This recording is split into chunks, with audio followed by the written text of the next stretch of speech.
Natanong niyo, ano ang santil mo? Malahay na adlaw sa indong gabos.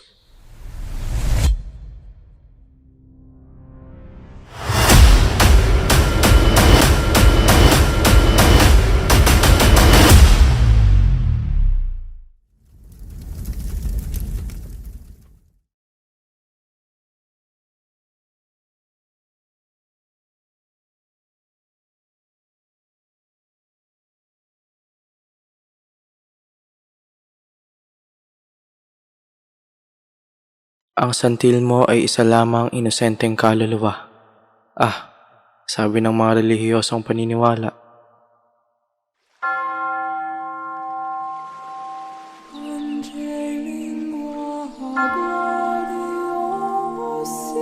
Matindig ang kanyang pananampalataya. Madalas mo siyang makikita sa banal na simbahan. Ito ang storya ng isang inay, isang magulang na tapat sa Diyos, at may bukal na puso. Ito ang storya ng isang nanay at ang kanyang bagong silang na hindi pa nabinyagan ay nakunan na ng buhay.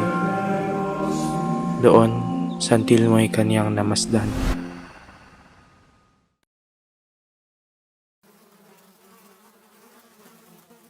Mayroong paniniwala na ang santil mo ay kaluluwang hindi mapanatag. Ito ang kwento ng mag-irog. Pangkaraniwang araw oo, ngunit sa puso ng babae ay may kakaiba. Ito ang araw na namatay ang kaniyang asawa. Nadatnan niya na lamang ang kaniyang minamahal ng kinagabihan. Wala nang malay.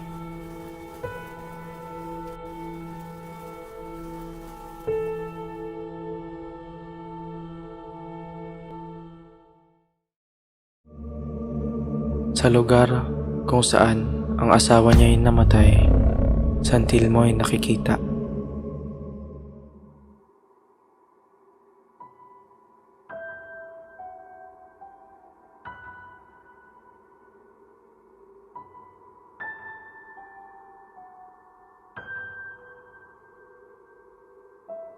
Ang apoy na ito ay nagsadya na lamang na alaala sa mahal niyang asawa.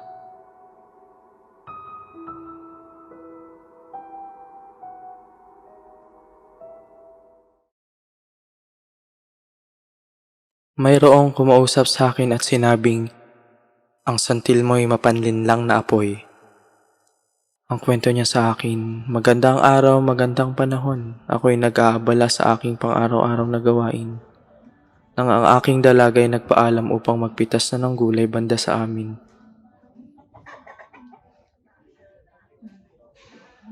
Inabot ng ilang oras at dumatim na ang dilim. Nasaan na ba siya? Ang tanong ko. Ni kahit sino ay walang nakakita sa dalaga ko.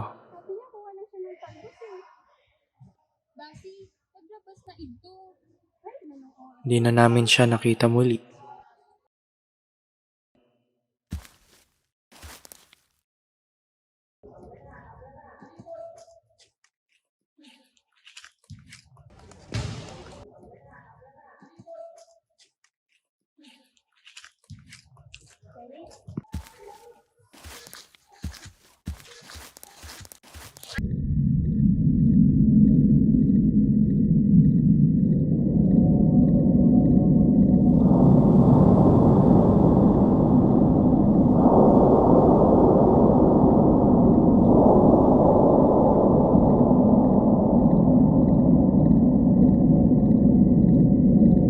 Niligaw ng santil mo ang dalaga ko.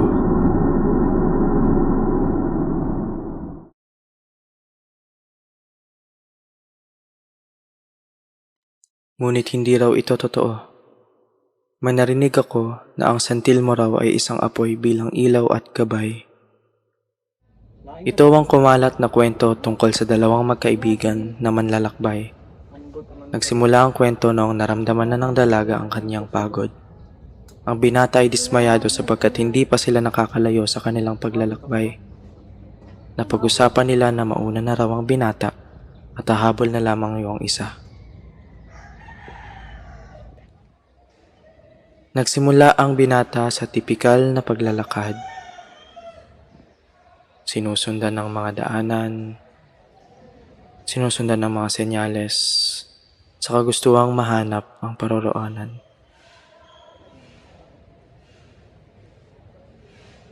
Hanggat umabot na sa punto na alam niyang nawawala siya. Gabi na at siya ay pagod na. Nililingon ng paligid. Saan pupunta?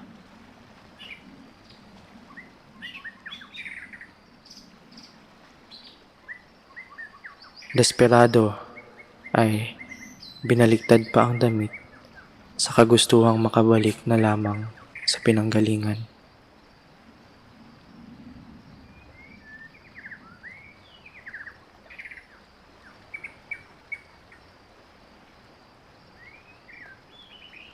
Patuloy na naglakbay at mamaya na ay nakita niya ng santil mo.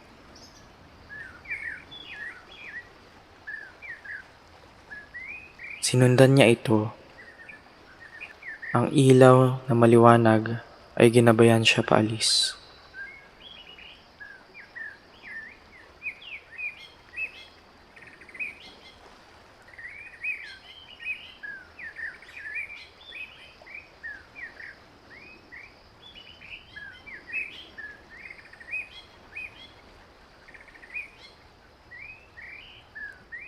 Nakita na muli ng binata ang kanyang kaibigan at kinuwento niya ang karanasan niya kasama ang santil mo.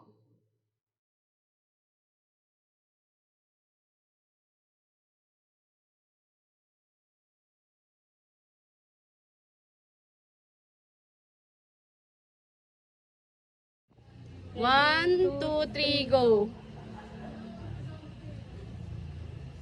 Ayan. Wait, check natin kung kita.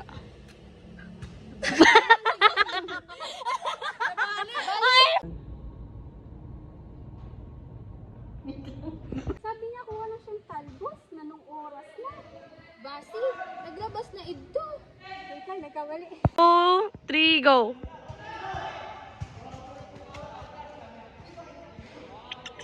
Wait lang. Oh.